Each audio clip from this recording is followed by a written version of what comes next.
ایک دفعہ سلطان صلاح الدین ایوبی کو جاسوس نے خبر دی کہ سلطان معظم رینال بادشاہ کے قبضے میں ایک ایسا قبیلہ ہے جس میں جو بھی قبیلے میں چاہے وہ عام آدمی ہو یا سپاہی شہید ہو تو رینال بادشاہ کے سپاہی رینال بادشاہ کے حکم کے مطابق سپاہیوں کو دفن نہیں کرنے دیتے بلکہ اسے جلا دیتے ہیں، اور وہ کہتے ہیں کہ اگر تم نے اس قبیلے میں رہنا ہے تو تمہیں ہماری روایات کے مطابق چلنا ہوگا۔ سن کر سلطان بڑا پریشان ہوا، کیونکہ اس سے پہلے سلطان صلاح الدین ایوبی رینال بادشاہ کے ساتھ معاہدہ کر چکا تھا جس کے مطابق بادشاہ اور سلطان معظم آپس میں جنگ نہیں کر سکتے تھے۔ جب سلطان نے اس قبیلے کے بارے میں مزید پوچھا کہ اس قبیلے کا سردار بادشاہ کے سامنے اپنی حق کی بات نہیں کر سکتا تو سپاہی نے کہا، حضور ہماری خبر کے مطابق اس قبیلے کا سردار رینال بادشاہ کی بیعت کرتا ہے اور وہ ہر بات اسی کی مانتا ہے۔ وہ کہنے کو مسلمان ہے لیکن وہ پیروی غیر مسلم بادشاہ رینالڈ کی کرتا ہے۔ یہ سن کر سلطان صلاح الدین ایوبی نے کہا کہ جب سردار غیر مسلم ہو تو پھر اس کے قبیلے کے لوگ مسلمان کیسے ہو سکتے ہیں؟ تو انہوں نے کہا کہ سلطان معظم، انہوں نے آپ کی بہادری، ایمان اور سخاوت کے قصے سن کر ان تمام قبائل والوں نے اسلام قبول کر لیا، لیکن اس بد نصیب سردار کو اللہ نے ہدایت نہیں دی۔ وہ سونے کا پجاری ہے اور رینال بادشاہ کی پیروی کرتا ہے۔ یہ سن کر سلطان مزید پریشان ہوا اور کہا کہ میں اس قبیلے کو اس طرح ظالم بادشاہ کے رحم و کرم پر نہیں چھوڑ سکتا۔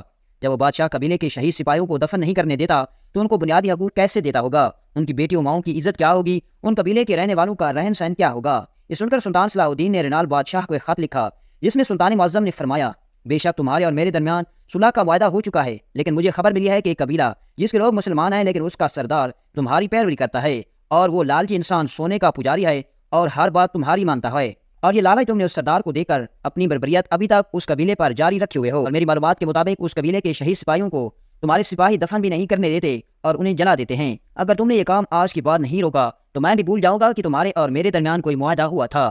جب یہ خط رینال بادشاہ نے سنا تو اسی وقت اپنا قاصد سلطان صلاح الدین ایوبی کے پاس بھیجا اور کہا، ہمارے بادشاہ نے آپ کو دعوت دی ہے اور کہا ہے کہ آپ آج رات کا کھانا میرے پاس کھائیں اور اس قبیلے کے بارے میں بیٹھ کر صبر و تحمل سے بات کریں گے۔ پہلے تو سلطان صلاح الدین غصے سے لال ہو گیا کہ ایسے بادشاہ کے ساتھ بیٹھ کر کیسے کھانا کھا سکتا ہوں جو اسلام کا سب سے بڑا دشمن ہے۔ پھر تھوڑی دیر سوچنے کے بعد سلطان نے کہا کہ یہاں بات مظلوموں اور غریبوں کی ہے، اور اگر میں نہ گیا تو اس معاہدے کی آڑ میں وہ ظالم بادشاہ اس قبیلے والوں پر اسی طرح ظلم ڈھاتا رہے گا۔ سلطان نے اس قاصد کو کہا کہ آج رات میں کھانے کے لیے رینال بادشاہ کے محل میں ضرور تشریف لاؤں گا۔ ادھر رینال بادشاہ نے بڑے بڑے کھانوں کا انتظام کروایا، اور جب شام کا وقت ہوا تو سلطان اپنے دو سپاہیوں کے ساتھ محل پہنچا۔ تو رینال بادشاہ نے کہا، سلطان معظم سب سے پہلے آپ کھانا کھا لیں، اس کے بعد اس قبیلے کے بارے میں بات کریں گے۔ رینال بادشاہ سلطان صلاح الدین ایوبی کے سامنے بیٹھ گیا۔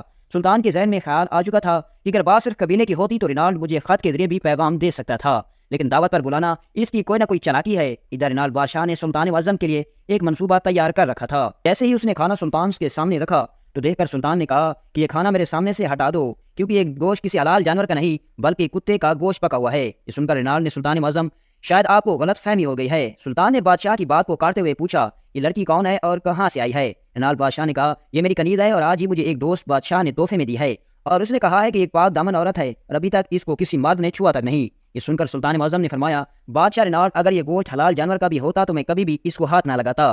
یہ سن کر بادشاہ بڑا حیران ہوا اور کہا کہ سلطان معظم ایسی کیا بات ہے؟ تو سلطان نے کہا کہ یہ جو عورت گوشت لے کر آئی ہے یہ بدکار عورت ہے اور آج تک یہ کئی مردوں کے ساتھ سو چکی ہے۔ پھر سلطان نے کہا، اس عورت کی بات چھوڑو، تم اتنے بڑے بادشاہ ہو کر اپنے باپ کی اولاد نہیں۔ پھر سلطان نے کہا، اس عورت کی بات چھوڑو، تم اتنے بادشاہ ہو کر بھی اپنے باپ کی اولاد نہیں۔ تو یہ سن کر بادشاہ نے کہا، مسلمانوں کے سلطان، اگر تم آج میرے گھر میں موجود نہ ہوتے تو شاید میرے اور تمہارے درمیان جنگ کھڑی ہو جاتی۔ سلطان نے کہا کہ اگر یہ میری تینوں باتیں غلط ہوں تو پھر تمہارا جنگ کرنا جائز بنتا ہے۔